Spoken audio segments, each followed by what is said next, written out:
Hello and welcome to my channel The Literary Guy, or this is the 8th edition of the series Daily PYQ, Daily 5 PYQ. So यहाँ पर जो question है वो एक list दिया गया है, उसको मैच करना है.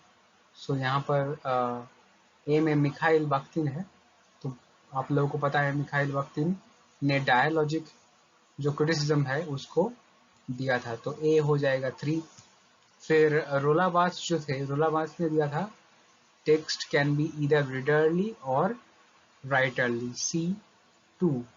सो यहाँ पर हो जाएगा option 3, A3 B1 C2 D4. A3 B1 Michel Foucault Archaeology of Human Science and Sigmund Freud Dreams and the Consciousness. So the answer will be 3, A3 B1 C2 and D4. चलिए next question की तरफ बढ़ते हैं. So our next question is, which among the following does not fall in the category of revenge tragedy? So यहाँ पर बोल रहा है कि कौन सा प्ले रिवेंज ट्रेजिडी नहीं है.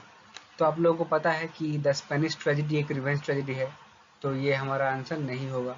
The Jew of Malta is also a revenge tragedy, so ये भी नहीं होगा.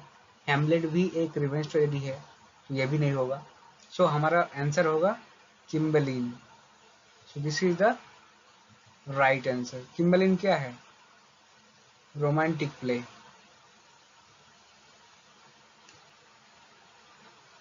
रोमांटिक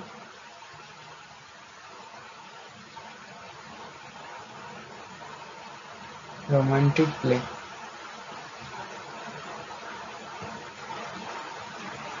ओके, चलिए तो नेक्स्ट क्वेश्चन की तरफ बढ़ते हैं. तो जो नेक्स्ट क्वेश्चन है वो है, which of the following statement are correct about litotes.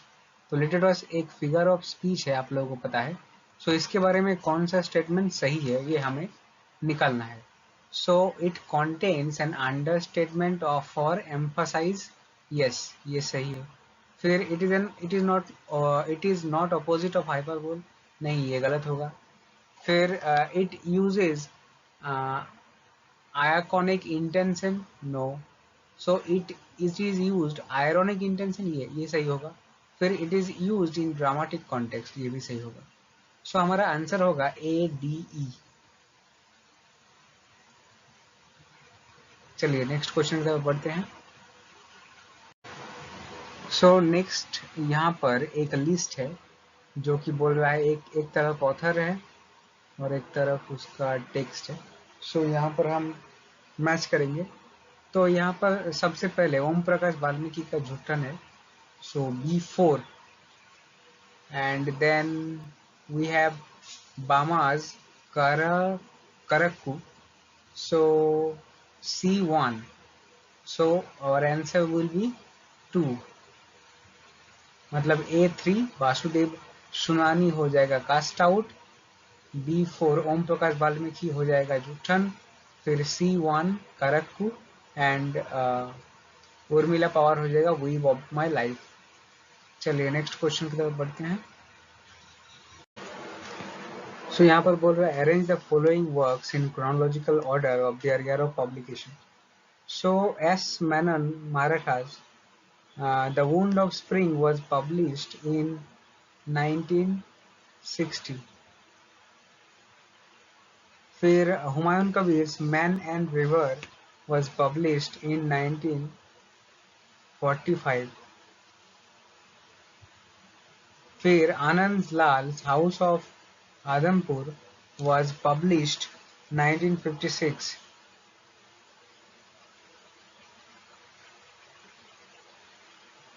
फिर Sudhindra N Ghosh the vermilion boat was published 1953. 1953. फिर Ved Mehta's delinquent Chacha was published 1991. 1991. So the answer will be B, D, CAE. So if you like the video, then like it, subscribe it, and अगर और कोई question हो please subscribe the channel. Thank you.